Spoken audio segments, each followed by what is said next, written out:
Hello students, कैसे हैं आप सभी। उम्मीद है सब बढ़िया होंगे। एक बार फिर आप सभी का स्वागत है आपके अपने YouTube चैनल ज्ञान कलश में। तो चलिए, कल लास्ट में जो वीडियो पढ़ी थी उसमें कहां तक हम पढ़ा चुके थे। तो आई थिंक हमने वहां पे यूनिट 3 स्टार्ट किया था, जिसका रिकॉन्स्टिट्यूशन ऑफ पार्टनरशिप स्टार्ट किया था।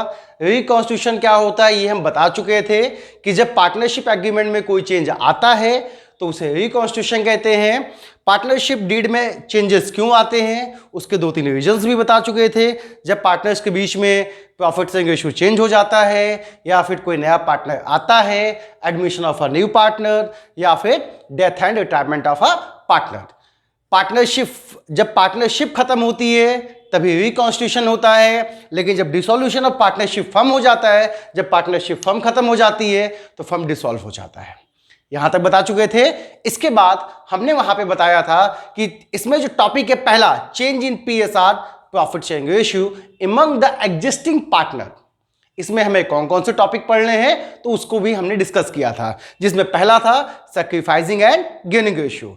सैक्रिफाइसिंग एंड गेनिंग रेशियो को मैंने पूरा डिटेल में बताया हुआ है। अगर आपने वीडियो नहीं देखा है तो जस्ट इसके पहले वाला कॉन्सेप्ट वाला वीडियो जाके देखिए, आपको वहां पे A to Z सारी चीजें समझ में आ जाएंगी। सैक्रिफाइस रेशियो के बाद दूसरा टॉपिक था revaluation of assets and liability था। फिर मैंने वहां पे बताया था एक गुडविल बताई थी, और फिर distribution of profit and distribution of accumulated profit and reserve fund था। तो आज जो टॉपिक स्टार्ट किया जाएगा, सैक्रिफाइस और गेनिंग तो सिखा चुके थे, आज स्टार्ट किया जाता है revaluation of assets and liability. Sir book में तो हमने, इसके बाद हमारे टीचर्स ने, या बुक में भी आप उठा के देख लीजिए तो गुडविल पढ़ाया गया है, तो बुक में पढ़ाया गया है। यहां तो मैं बुक पढ़ा नहीं रहा हूं बच्चा, यहां पे मैं क्या पढ़ा रहा हूं आपको, यहां पे हमारा फोकस CUET पे है, आपके बोर्ड एग्जामिनेशन के कॉन्सेप्ट्स पे है। तो यहां पे हम जैसे जैसे लेके चल रहे हैं वैसे वैसे चलिएगा, एक एक चीज को अच्छे से समझिएगा। तो आइए आज हम कॉन्सेप्ट सीखते हैं। आज इस क्लास में 2 कॉन्सेप्ट सीख लेंगे आज। पहला इसका, दूसरा may be distribution of profit and reserve and surplus. Goodwill को हम सोचते हैं लास्ट में पढ़ाते हैं, तो लास्ट में पढ़ाएंगे तो अच्छे से पढ़ाएंगे। A to Z गुडविल की एक सेपरेट वीडियो लेके आऊंगा, कहीं कोई दिक्कत ही ना हो जिससे कि, ठीक है। तो चलो आप पढ़ते हैं revaluation of assets and liability. Revaluation का मतलब हमने लास्ट में बता ही दिया था। किसी भी चीज, जब भी रिकॉन्स्टिट्यूशन होता है तो रिकॉन्स्टिट्यूशन में जब एक नया डीड बनता है, नई पार्टनरशिप डीड बनती है, तो उसमें फिर से सारी चीजें लिखी जाती हैं। भाई रिकॉन्स्टिट्यूशन होगा तो एक पार्टनरशिप डीड फिर से बनेगी, फिर से इसमें सब कुछ लिखा जाएगा। तो फिर से इसमें प्रेजेंट टाइम में जो आपकी एसेट्स और लायबिलिटी होती है वो भी यहां पे लिखी जाती है। एसेट्स एंड लायबिलिटीज, जो भी एसेट्स एंड लायबिलिटीज की आज की वैल्यू है, भाई आज अगर नया डीड बनेगा तो आज की वैल्यू पे ही तो एसेट्स एंड लायबिलिटी यहां पे दिखाई जाएगी, क्योंकि एक पार्टनर जा चुका है, अब मान लो 2 बचे हुए हैं, तो आज की वैल्यू पे जितनी भी चीज होगी वो पार्टनरशिप डीड में जाती है। इसीलिए यहां पे रीवैल्यूएशन की जरूरत पड़ती है। समझ में आई बात। अब हो सकता है रीवैल्यूएशन में एसेट्स कम हो जाए, लायबिलिटी ज्यादा हो जाए। अच्छा, लायबिलिटी ज्यादा हो जाएगी, एसेट्स कम हो जाएगी, तो जाहिर सी बात है एसेट्स कम है, लायबिलिटी ज्यादा है, तो लॉस ही तो होगा। और अगर एसेट ज्यादा हो गई और लायबिलिटी कम है आज के टाइम पे, तो प्रॉफिट होगा, होगा कि नहीं होगा। तो ये जो भी प्रॉफिट एंड लॉस होता है, ये सभी पार्टनर, मतलब ओल्ड पार्टनर जो जाता है या जो आता है, आता नहीं जो जाता है, मतलब ये जो प्रॉफिट एंड लॉस होता है रिवैल्यूएशन से, उसे कौन बांट लेता है, ओल्ड पार्टनर। कौन बांटता है, किसके बीच में ये प्रॉफिट लॉस डिस्ट्रीब्यूट होता है, ओल्ड पार्टनर। कॉन्सेप्ट समझ में आया कि नहीं आया। रिवैल्यूएशन पे हो सकता है एसेट ज्यादा हो जाए, लायबिलिटी कम हो जाए। भाई एसेट्स हमारे पास ज्यादा है, लायबिलिटी कम है, तो भैया हमको क्या होगा, प्रॉफिट होगा। तो जो एक्स्ट्रा प्रॉफिट बचा ना, वो जितने भी ओल्ड पार्टनर होते हैं, दिमाग में बैठा लीजिए ओल्ड पार्टनर, क्योंकि आप चेंज इन पीएसआर में पढ़ते हो ऑल पार्टनर, एडमिशन में पढ़ते हो ओल्ड पार्टनर, फिर आप वहां पढ़ते हो आप रिटायरमेंट में ओल्ड पार्टनर। तो भैया बचे हुए partner, old partner, all partner, इससे अच्छा ओल्ड पढ़ो। क्या, सभी ओल्ड पार्टनर, जितने भी ओल्ड पार्टनर होंगे वो सब में बढ़ जाएगी, सब में बढ़ जाएगी। क्या, रिवैल्यूएशन पे होने वाला प्रॉफिट या लॉस। एक कॉन्सेप्ट समझ में आया? कौन से इश्यू में बटेगा? तो भैया ओल्ड पार्टनर में बटेगा। तो ये क्या लिखा है? ओल्ड लिखा है ना, तो ओल्ड ही इश्यू में बटेगा। बात समझ में आया? रिवैल्यूएशन पे होने वाला प्रॉफिट या लॉस किसमें बटता है? Old partner. कौन से इश्यू में? Old issue. Old partner, old issue. दिमाग में बैठा लो, क्योंकि पेपर में जब क्वेश्चन आता है एमसीक्यू में कि रिवैल्यूएशन पे जो प्रॉफिट या लॉस होता है वो पार्टनर्स के बीच में किस इश्यू में डिस्ट्रीब्यूट होता है? सैक्रिफाइस इश्यू में, कि गेनिंग इश्यू में, कि ओल्ड इश्यू में, या न्यू इश्यू में? तो आपको हमेशा बताना है कि जो रिवैल्यूएशन पे प्रॉफिट एंड लॉस होता है वो हमेशा ओल्ड पार्टनर में कौन से इश्यू में डिस्ट्रीब्यूट होगा? ओल्ड इश्यू में। एक क्वेश्चन आपका हो गया तैयार। कौन से इश्यू में बटेगा? ओल्ड इश्यू में। तो ये तो था एक ओवरव्यू, एक कॉन्सेप्ट किसका? Revaluation of assets and liability का। तो मैंने आपको क्या बताया कॉन्सेप्ट में? मैंने आपको सिर्फ एक चीज बताई। रिवैल्यूएशन के टाइम दो ही चीज के देखो यहां पे रिवैल्यूएशन किया जाता है। या तो रिवैल्यूएशन होता है एसेट्स का। किसका होता है? एसेट्स का।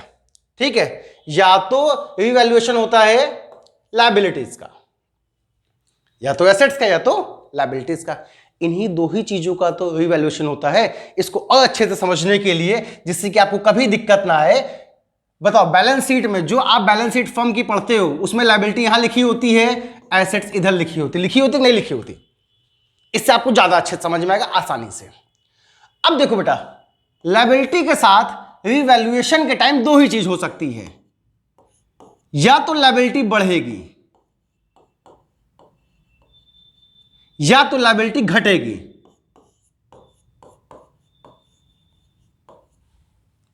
दो ही चीज होगी ना। या तो लायबिलिटी बढ़ जाएगी, आपने दोबारा से वैल्यूएशन किया, या तो आपकी लायबिलिटी बढ़ी होगी या तो लायबिलिटी घटी होगी। अब देखो, आपने एसेट्स को वैल्यू किया, इसके साथ भी यही दो सिचुएशन हुई होगी। या तो आपकी एसेट्स बढ़ गई होगी या तो आपकी एसेट घट गई होगी। बात समझ में आई? या तो लायबिलिटी बढ़ी या तो लायबिलिटी घटी, या तो एसेट्स बढ़ी या तो एसेट घटी। इतनी बात समझ में आ गई।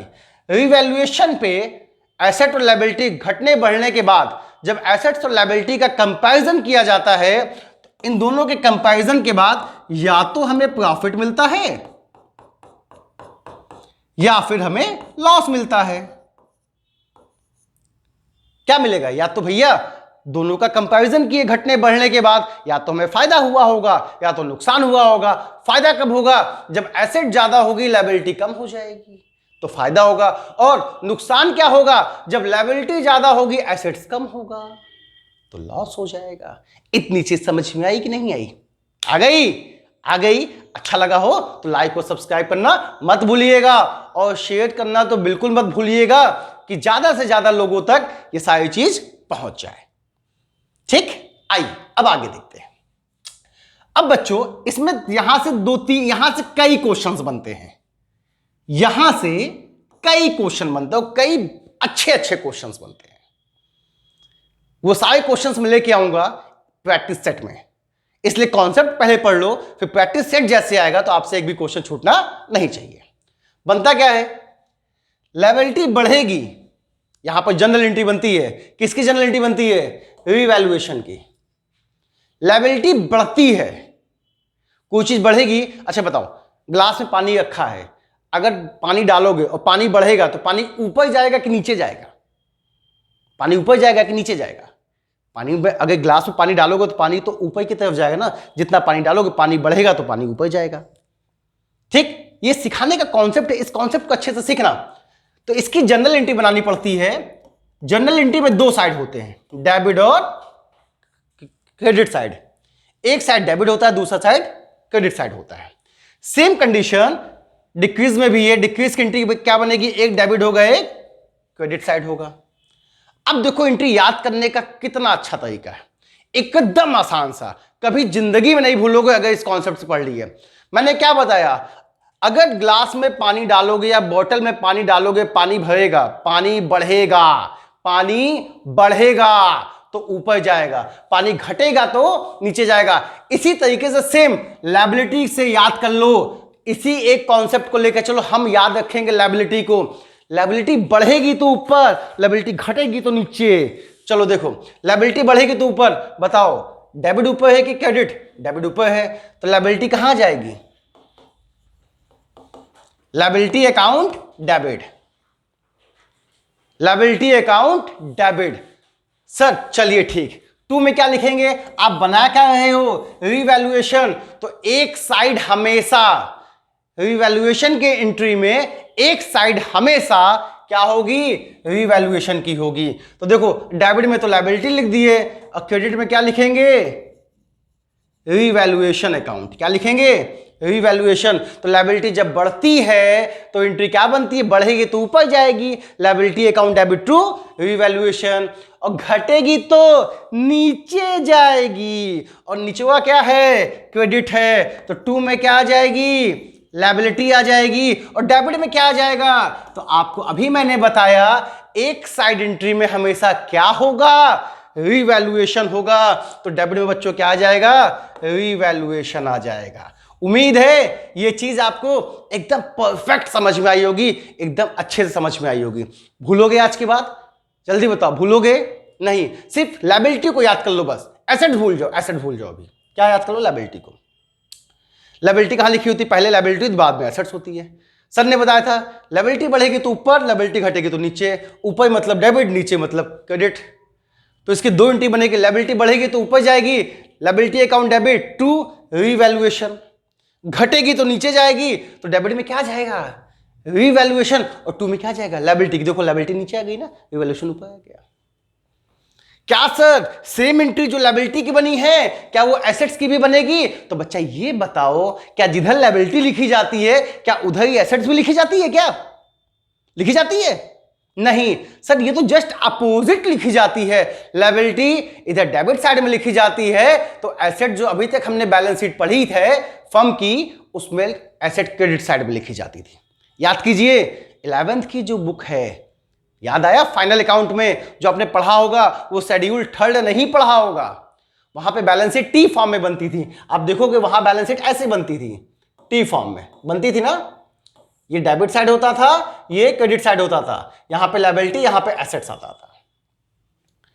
तो बताओ क्या एसेट लायबिलिटी साइड में लिखा है कि अपोजिट लिखा है? तो सर ये तो डेबिट में लिखा है, ये क्रेडिट में अपोजिट लिखा है। अपोजिट लिखा है ना बच्चा। लायबिलिटी को याद कर लो, लायबिलिटी बढ़ती है तो ऊपर, घटती है तो नीचे, उसी के अकॉर्डिंग एसेट्स हो जाएगा, जस्ट उसका अपोजिट। भाई लिखा कहां जाता है? लायबिलिटी। एसेट जो है लायबिलिटी के अपोजिट होता है, तो एसेट का जो ट्रीटमेंट होगा वो भी तो लायबिलिटी के अपोजिट होगा। होगा कि नहीं होगा? होगा, बिल्कुल होगा। तो चलो देखते हैं। भैया लायबिलिटी बढ़ी तो ऊपर गई थी, तो एसेट बढ़ेगी तो अपोजिट नीचे जाएगी। इसकी एंट्री क्या बनेगी? इसकी एंट्री ध्यान से देखिए, इसकी एंट्री बनेगी रिवैल्यूएशन अकाउंट डेबिट। मैं थोड़ा शॉर्ट में लिखा हूं क्योंकि जगह थोड़ा सा कम है, आप समझ जाएंगे, क्योंकि कॉमर्स के बच्चे हैं वो सब कुछ समझ जाते हैं, हर चीज में ढल जाते हैं, चाहे जैसी क्लास मिल जाए, चाहे जैसे टीचर मिल जाए।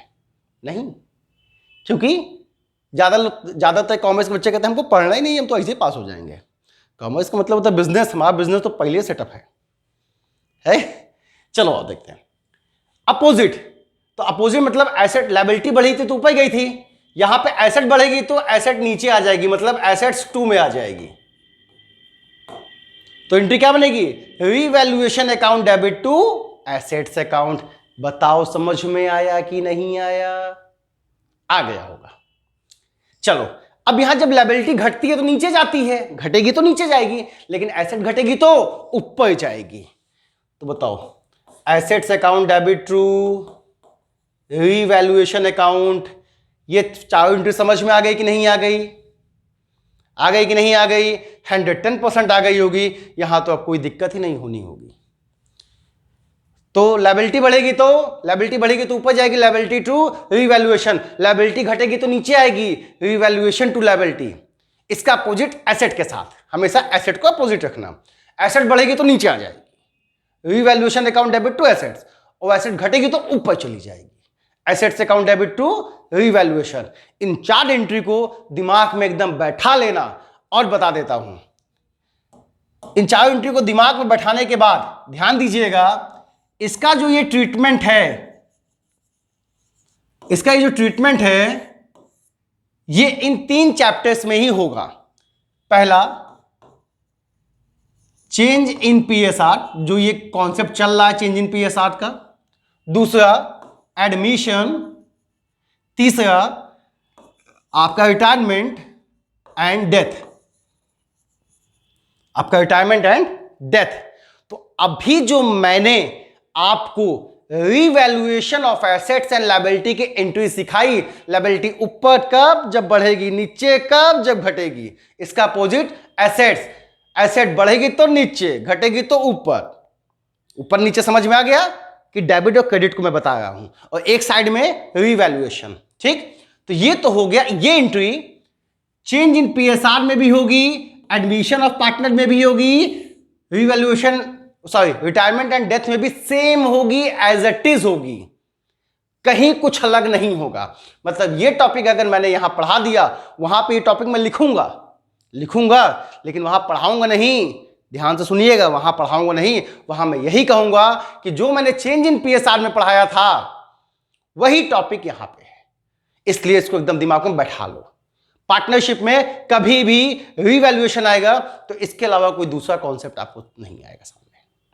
आगे बढ़े, चलो आगे बढ़ते हैं। अब क्या होगा, जब हमने बताया एसेट बढ़ेगी घटेगी, फिर क्या किया जाएगा, कंपैरिजन किया जाएगा।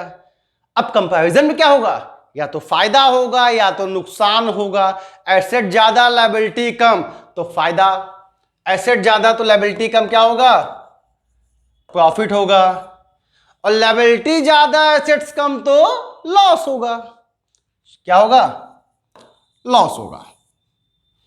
कंपैरिजन के बाद, कंपैरिजन का मतलब समझते हो बैलेंसिंग, बैलेंसिंग। अभी हम अकाउंट भी समझाएंगे इसका, अभी तो मैं सिर्फ जनरल एंट्री बता रहा हूं। जनरल लिख लो, फिर देखो अकाउंट की भी शॉर्ट ट्रिक बताऊंगा, कैसे बिना जनरल के अकाउंट बनाते हैं, वो भी आसान होगा। चलो देखो, अब अगर प्रॉफिट होगा तो क्या एंट्री बनाएंगे, लॉस होगा तो क्या एंट्री बनाएंगे। प्रॉफिट हुआ ना, क्या हुआ, फायदा हुआ। तो जब भी प्रॉफिट होगा, कहां प्रॉफिट हुआ, रीवैल्यूएशन में, तो एंट्री क्या बनेगी, revaluation account debit, revaluation account debit to. मैंने तुम्हें क्या बताया था कि जो प्रॉफिट होता है या लॉस होता है उसे कौन बांटता है, ओल्ड पार्टनर। कौन से इश्यू में, ओल्ड इश्यू में बताया था।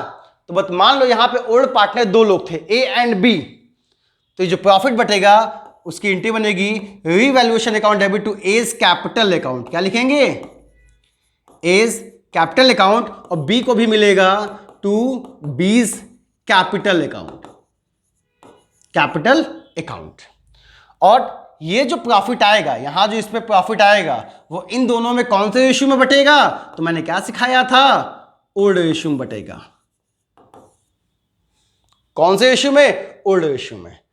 इतनी कहानी समझ में आ गई, आ गई कि नहीं आ गई, आ गई कि एसेट लायबिलिटी के बाद हमें कंपैरिजन करना होता है, बैलेंसिंग करनी होती है। बैलेंसिंग पे 2 ही चीज आएगी, या तो प्रॉफिट आएगा या तो लॉस आएगा। प्रॉफिट आएगा तो एंट्री क्या बनेगी, revaluation account debit to A's capital account to B's capital account. अगर यहां सी भी होता तो सीज कैपिटल अकाउंट, डी होता तो डीज कैपिटल अकाउंट। जितने भी ओल्ड पार्टनर होंगे, ओल्ड माइंड, ओल्ड जो पार्टनर है उसको दिमाग में बैठा लो, ओल्ड ओल्ड ओल्ड पार्टनर में कौन से इश्यू में, ओल्ड इश्यू में। ठीक, अगर सर लॉस हो गया तो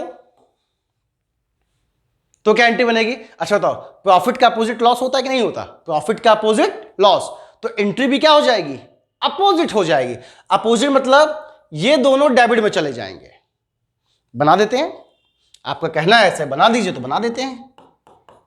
S capital account debit, B's capital account debit to revaluation account. समझ में आई बात। तो सर क्या प्रॉफिट और लॉस एक साथ हो सकता है? कभी नहीं हो सकता, या तो फायदा ही होगा या तो नुकसान होगा। मतलब या तो ये एंट्री बनेगी या तो ये बनेगी। तो बच्चों समझ में आ गया, इसको नोट कर लीजिएगा कॉपी में। अब ये बताओ रीवैल्यूएशन की कितनी एंट्री बनती है? जल्दी बताओ। चाहे चेंज इन पीएसआर हो, चाहे एडमिशन हो, चाहे रिटायरमेंट एंड डेथ हो, रीवैल्यूएशन की कितनी एंट्री? 5। याद हो गई कौन कौन सी?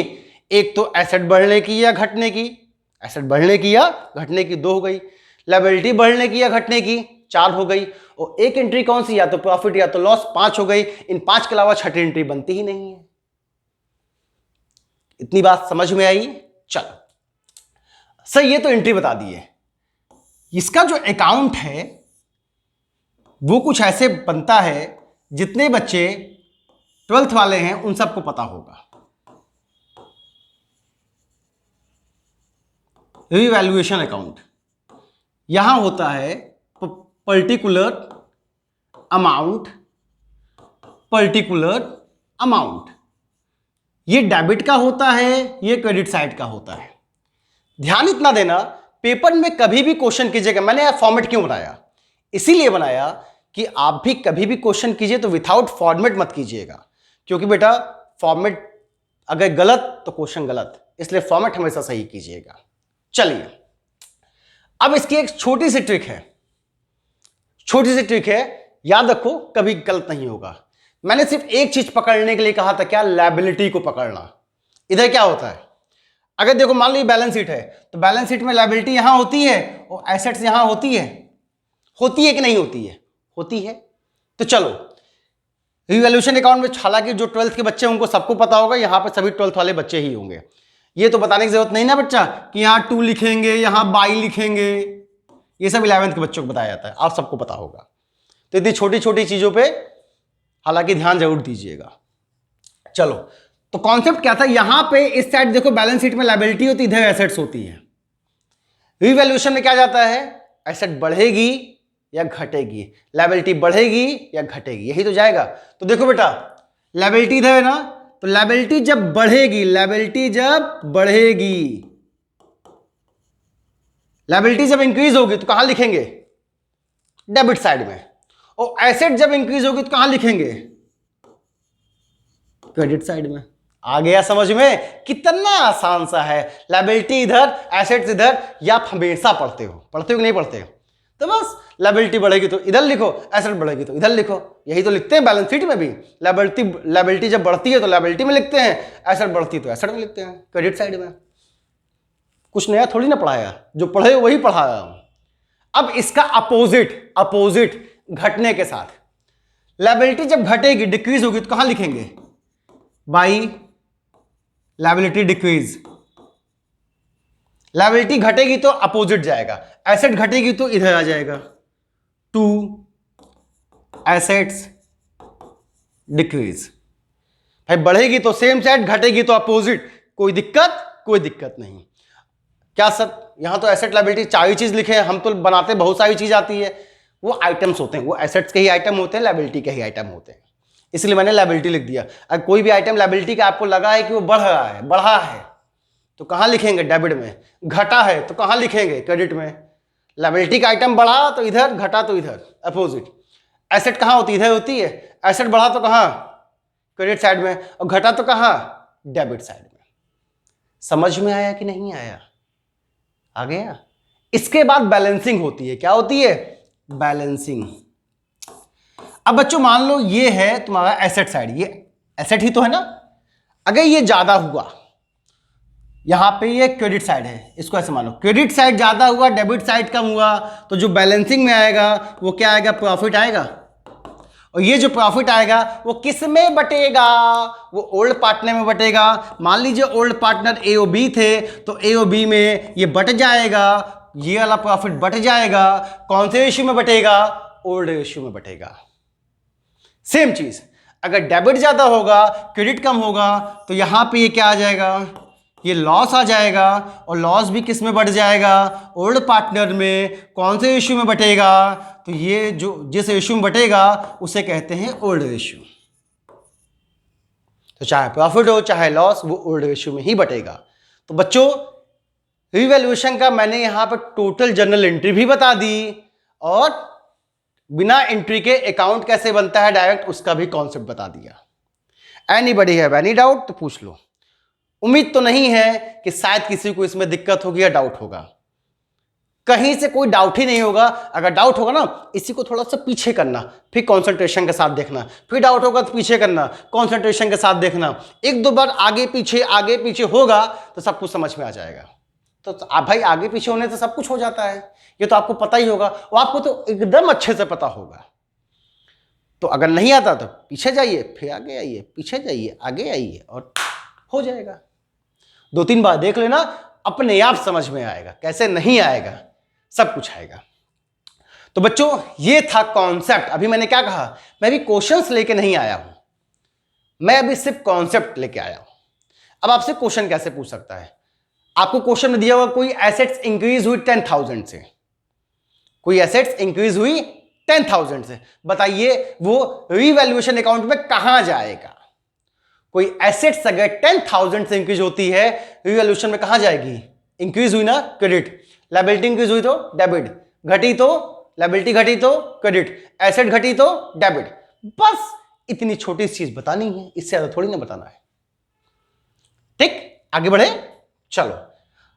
तो बेटा यहां पे ये कॉन्सेप्ट खत्म हो जाता है किसका, revaluation of assets and liability का। जनरल एंट्री भी लिख लेना, अच्छे से पढ़ लेना, याद मत करना, कुछ याद करने की जरूरत नहीं, सिर्फ समझना, समझोगे आ जाएगा। और ये है इसका कॉन्सेप्ट रिवैल्यूएशन का। ठीक, आगे बढ़ते हैं।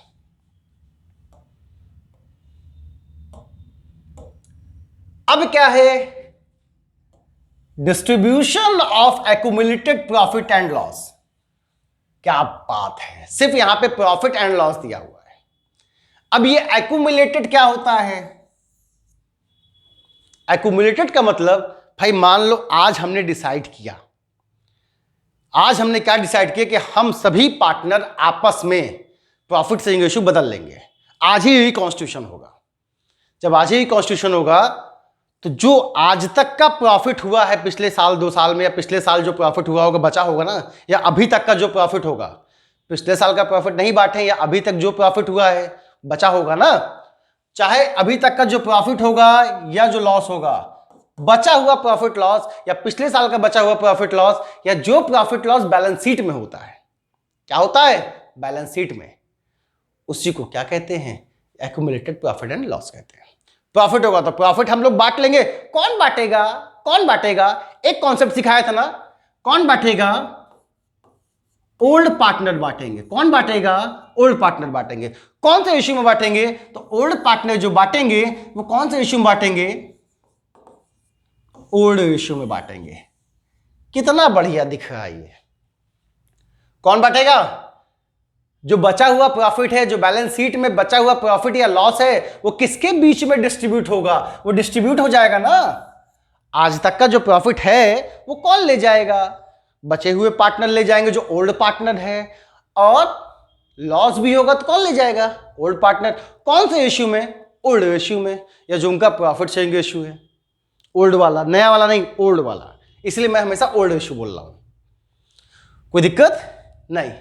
इतनी बात समझ में आ गई। तो यहां से एक क्वेश्चन बनता है कि एक्यूमुलेटेड प्रॉफिट या लॉस पार्टनर्स के बीच में किस रेशियो में डिस्ट्रीब्यूट होता है, old ratio, new ratio, sacrifice ratio या गेनिंग रेशियो। तो व्हाट्स योर आंसर, ये होगा ओल्ड रेशियो में। Accumulated of profit and loss किसके बीच में बंटता है, new partner, old partner, retired partner, death partner. तो ये ओल्ड पार्टनर, न्यू में नहीं, ओल्ड में, कोई दिक्कत नहीं। तो चलिए आइए इसकी एंट्री सीखते हैं। पहले प्रॉफिट की, और मैं प्रॉफिट की एंट्री बताऊंगा, इसका अपोजिट आप लोग बना लीजिएगा। ठीक, अगर एक्यूमुलेटेड प्रॉफिट है तो इसकी एंट्री बनती है profit and loss account debit. ये प्रॉफिट किसके बीच में बटेगा, ओल्ड पार्टनर। मान लीजिए ओल्ड पार्टनर दो लोग थे, ए और B. A is capital account और 2 बी इज कैपिटल अकाउंट। कोई दिक्कत? ये एंट्री जो बनी है वो किसकी बनी है? प्रॉफिट की बनी है। A's capital to A's capital account to B's capital account. आ गया समझ में? आ गया होगा। तो चलो, अगर लॉस होगा तो भाई एक्यूमुलेटेड प्रॉफिट है तो एक्यूमुलेटेड लॉस हुआ तो बस इसके अपोजिट एंट्री। अपोजिट मतलब ये दोनों हो जाएंगे डेबिट और ये क्या हो जाएगा? क्रेडिट। किस कंडीशन में? लॉस की कंडीशन में। तो एंट्री क्या बनेगी? A's capital account debit, B's capital account debit to profit and loss account. उम्मीद है आप सभी को distribution of accumulated profit and loss का कॉन्सेप्ट और इसकी जनरल एंट्री समझ में आ गई होगी। यहां से क्वेश्चन सिर्फ इतना ही बनता है, अगर बनेगा तो, कि जो एक्यूमुलेटेड प्रॉफिट एंड लॉस होता है या profit appear in the books, loss appear in the books, ये किसके बीच में डिस्ट्रीब्यूट होता है? किसके बीच में? तो आंसर ओल्ड पार्टनर। ठीक, लॉस किसके बीच में? Old partner. किस रेशियो में? ओल्ड रेशियो में। कौन से रेशियो में? ओल्ड रेशियो में। और बहुत ज्यादा पूछेगा तो एंट्री पूछ लेगा, तो एंट्री क्या होगी प्रॉफिट की? Profit and loss account debit to old partners capital account, मतलब A's capital account, B's capital account, C's capital account, जितने ओल्ड पार्टनर होंगे। लॉस होगा तो ये डेबिट और टू में प्रॉफिट एंड लॉस। ठीक, ओके। अब क्वेश्चन में प्रॉफिट नाम अलग अलग आते हैं, बच्चे कंफ्यूज हो जाते हैं। देखो, अगर क्वेश्चन में आपको एक बैलेंस शीट मिलती होगी, मिलती है ना? बैलेंस शीट में ये प्रॉफिट कभी कभी यहां साफ साफ लिखा होता है प्रॉफिट एंड लॉस अकाउंट, कभी कभी बाई में लिखा होता है प्रॉफिट एंड लॉस अकाउंट, मतलब लायबिलिटी में लिखा होता है चाहे एसेट्स में लिखा होगा। तो ये प्रॉफिट एंड लॉस जो होता है वो प्रॉफिट होता है, वो क्या होता है? प्रॉफिट। और ये क्या होता है? लॉस।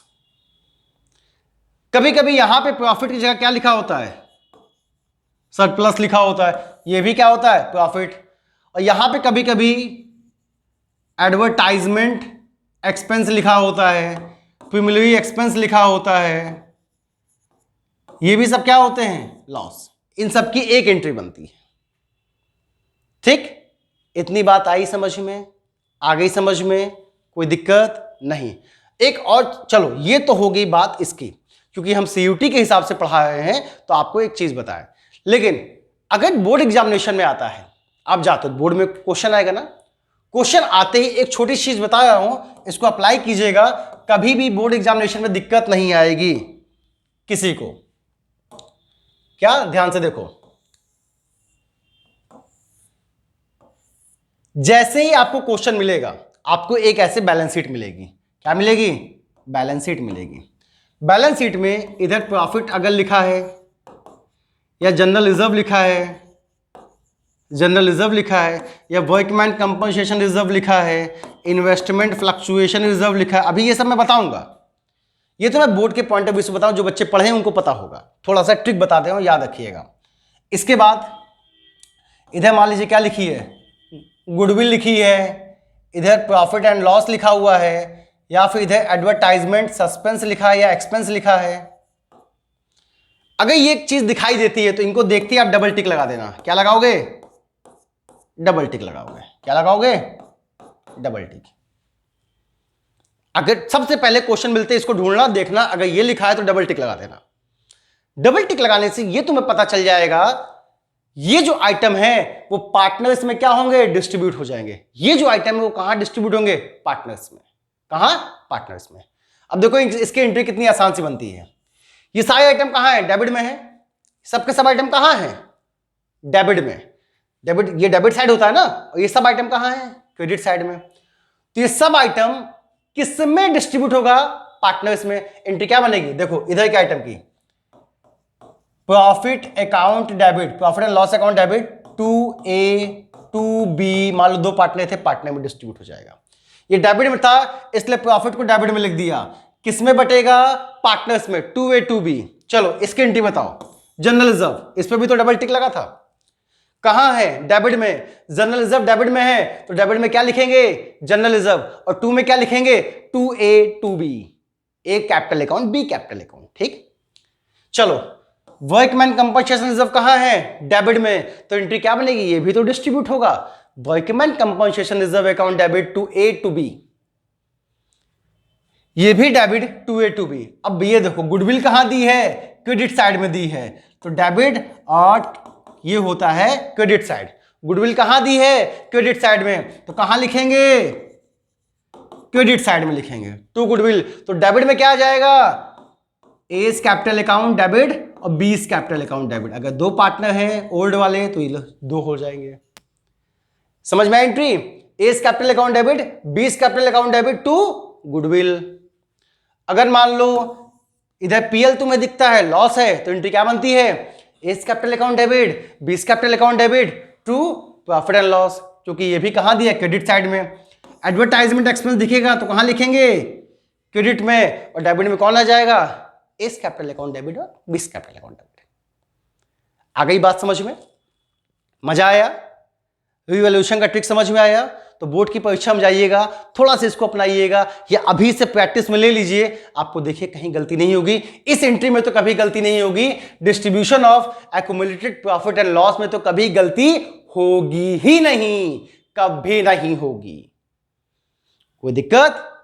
तो बस बच्चों, आज हमने क्या सीखा, आज की इस वीडियो में हमने दो कॉन्सेप्ट सीखा। कौन कौन सा, एक कॉन्सेप्ट था revaluation of assets and liabilities का, उसकी एंट्री, उसका अकाउंट, उसके अकाउंट का कॉन्सेप्ट, एंट्री का कॉन्सेप्ट, और उससे बनने वाले कुछ क्वेश्चंस के आइडियाज। और यहां पे हमने क्या सीखा, दूसरा concept, distribution of accumulated profit and loss. अगर बैलेंस शीट में या बुक्स में पहले से प्रॉफिट दिया हुआ है या पहले से लॉस दिया हुआ है तो उसकी एंट्री कैसे बनाएंगे, या कौन कौन सी चीजें हैं, बैलेंस शीट की कौन कौन सी चीजें हैं जो पार्टनर्स में डिस्ट्रीब्यूट होती हैं। एक छोटी सी चीज और बताता हूं, एक दूसरे तरीके से क्वेश्चन घुमा के कैसे पूछता है। बैलेंस शीट की कौन कौन सी चीजें लायबिलिटी साइड की, लायबिलिटी साइड की जो पार्टनर्स में डिस्ट्रीब्यूट होती है, तो आपका एकदम सिंपल सा आंसर होना चाहिए, क्या सर, शेयर होल्डर फंड होता है ना, शेयर होल्डर फंड, उसमें कैपिटल को छोड़ दीजिए, शेयर होल्डर फंड में कैपिटल को छोड़ दीजिए, तो रिजर्व एंड सरप्लस में जितने भी आइटम होते हैं वो सब किस में डिस्ट्रीब्यूट होते हैं, पार्टनर्स में। आया एक अच्छा क्वेश्चन, मजा आया? तो इसी तरीके से अच्छे अच्छे क्वेश्चंस के साथ, अच्छे अच्छे कॉन्सेप्ट्स के साथ, इजी से इजी कॉन्सेप्ट के साथ कि आपको अच्छे से समझ में आ जाए, मैं फिर मिलूंगा कल एक नई वीडियो में एक नए जोश उमंग के साथ। बस आप लोग इसी तरीके से अपना प्यार बनाए रखिए। 31 तारीख से पहले मैंने ना आपका पूरा सीबीएसई के सिलेबस का कॉन्सेप्ट समझा दिया तो नाम मत बदलना, नाम तो यही है, नाम तो बदल नहीं सकते। हालांकि मेरी पूरी कोशिश है मैं आपको 31 मार्च से पहले सारे चैप्टर का एक बार अच्छे से क्विक रिवीजन दे दूंगा। बस आप अच्छे से देखते रहिएगा, आपके दो काम एक साथ हो जाएंगे, एक तीर और दो निशाने लगेंगे।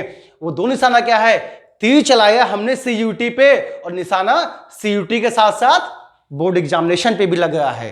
तो इससे अच्छी चीज और कहां मिलेगी, जो अपॉर्चुनिटी है फायदा उठा लीजिए। और कॉमर्स के बच्चों के अलावा इसको अच्छे से कौन जानता होगा, कॉमर्स के बच्चे सबसे अच्छा जानते हैं कि जहां अवसर हो वहीं अवसरवादी बन जाना चाहिए, वहीं फायदा उठा लेना चाहिए। अवसर मिले और इसे कच्चे से पकड़ लो, तभी मजा आएगा। तो बस बच्चों, आज के लिए आप सभी को थैंक यू। मिलते हैं कल एक अच्छे से कॉन्सेप्ट के साथ एक नई वीडियो में, वो वीडियो होगी गुडविल की। ठीक, तो थैंक यू, बाय बाय।